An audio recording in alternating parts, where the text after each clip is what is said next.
9월 6일 수요일 예품 매일 말씀 함께하는 여러분 사랑하고 축복합니다.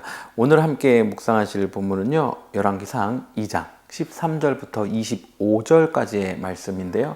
한 사람이 죽습니다. 아마 예상하실 수 있을 텐데요. 아도니아가 죽음을 맞이합니다. 또 역시 예상하실 수 있을 텐데요. 솔로몬에 의해서 죽임을 당하게 됩니다. 벌써 1장하고 2장밖에 안 읽고 있는데 너무나도 이 정치 전쟁과 같은 모습들이 좀 불편함을 만들어내고, 또 이것이 하나님의 나라, 하나님의 백성, 이스라엘, 다윗 왕족 가운데 일어나고 있다는 것들이 또 마음을 어렵게 하고, 또 이런 것들이 막 클리어하게 드러난 사건들이 아니라 이면에 깔려있는 그런 사건들이라는 것이 더 복잡하고 힘들게 만드는 부분이 있기는 합니다. 오늘 본문은요, 1장에서 반역을 일으켰던 아도니아가 솔로몬의 어머니인 밧세바를 찾아갑니다. 그리고 다윗이 노년에 얻었던 아비삭을 달라고 이야기합니다. 마치 이야기하는 것은 원래 내가 왕이 되어야 했는데 하나님께서 솔로몬을 왕으로 세우셨다. 그런데 나에게 청이 하나 있으니 그 아비삭을 좀 주십시오. 이렇게 하나님을 주권을 인정하는 것처럼 말하고 있지만, 사실 이면에는 다시 한번 왕권에 도전하고자 하는 마음이 있었음을 알 수 있습니다.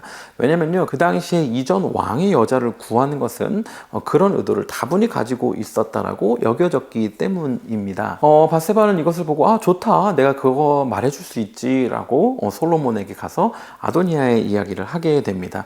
여기에는 크게 두 가지 견해가 있는데요. 첫 번째는 밧세바가 이런 아도니아의 마음과 어떤 정치적인 것들, 또 그 당시에 이전 왕의 아내를 구하는 것이 어떤 의미인지 전혀 모르고 정말 솔로몬의 형이었던, 그리고 하나님의 주권에 의해서 왕권을 빼앗겼던 이 아도나이를 위하여 솔로몬에게 이것을 구했다라는 한 가지 견해와, 그것이 아니라 밧세바는 이미 이 아도니아의 마음을 알고 있었고, 이것을 솔로몬에게 알리게 되면 솔로몬이 어떤 반응을 할 건지 알고 있었고, 그 반응에 대한 결과가 솔로몬의 왕권을 더 든든히 할 것을 알았기 때문에 전했다 라는 이 두 가지 견해가 있습니다.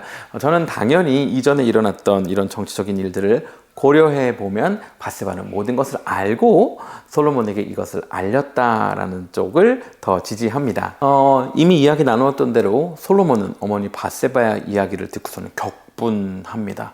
아니, 어떻게 어머니가 그런 이야기를 할 수 있겠냐고, 그럼 내 형한테 왕권도 내어주라고 얘기하시지 않겠냐고 하면서 반응하고, 또 바로 아도니아를 죽이라고 사람을 보내게 됩니다. 이렇게 격분하며 아도니아가 이와 같이 반응했기 때문에 오늘 죽음을 당할 거라고 말하며 사람을 보내 아도니아가 죽임을 당하게 합니다. 저는 오늘 여기서 이런 정치적인 사건, 그리고 피해 보복에서 오는 마음의 어려움은 좀 뒤로 한 채 두 가지를 나누기 원하는데요. 첫 번째는 인생은 예상한 대로 흘러가지 않는다라는 것입니다. 아도니아가 밧세바를 찾아가서 아비삭을 달라고 요청했을 때 그가 원하는 것이 다시 한번 왕권을 회복하는 것이었던, 아니면 아비삭을 얻어 어떤 위치를 좀 찾아보고 싶어 했던 것이던가 상관없이요, 오늘 25절에서 말하고 있는 아도니아가 누군가에 의해 죽임을 당하게 되는, 그것을 예상했거나 기대했거나 원하지는 않았다라는 것입니다.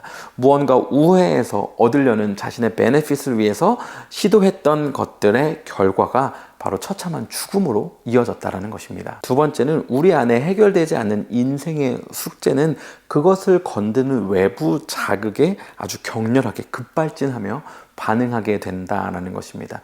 특별히 우리가 힘을 가졌으면, 권한을 더 많이 가졌을수록 그 결과는 오늘 솔로몬이 보여준 것과 같이 참담할 수 있다라는 것입니다. 솔로몬 안에 아직 이 왕권에 대한, 또 아도니아의 행동에 대한 것들이 아직 내면에서 해결되지 않았기 때문에 어머니 밧세바가 이 아도니아의 말을 꺼냈을 때 급발진하게 되는 것이고, 솔로몬은 왕이라는 절대적 권한을 가지고 있었기 때문에 바로 그날 한 사람 아도니아가 죽임을 맞이하게 되는 것이었습니다. 저는 개인적으로 아도니아가 자신이 원하는 무엇인가 있으면서 그것을 이루고자 하면서 클리어하거나 직접적인 방법이 아닌 우회하여 어쩌면 문제를 일으킬 수 있는 어떤 관계들을 만들어가며 일을 처리하는 것이나, 솔로몬처럼 자신 안에 해결되지 않은 어떠한 문제로 인하여서 급발진하여 아도니아를 그날 죽이는 것과 같은 그러한 일의 결과를 가져오는 이러한 모습 모두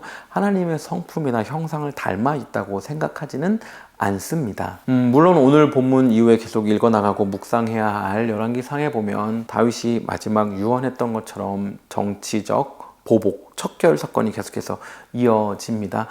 물론 우리 인생 가운데 그리고 온 인류 가운데 하나님의 계획과 섭리하심이 늘 존재한다고 확신합니다. 그렇지만 우리가 닮아가야 하는 하나님의 성품과 형상의 모습과 그것과는 조금 다른 이슈라고 생각합니다.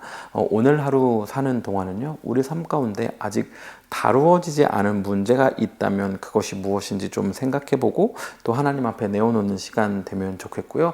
그것이 건드러질 때 내가 어떻게 반응하고 있는지, 그것의 결과들이 오늘 아도니아의 죽음을 불러 일으킨 것처럼 참담하고 처참하지는 않은지 한번 좀 돌아보는 하루 되면 좋겠습니다. 그렇게 살 우리를 응원하며 오늘도 샬롬입니다.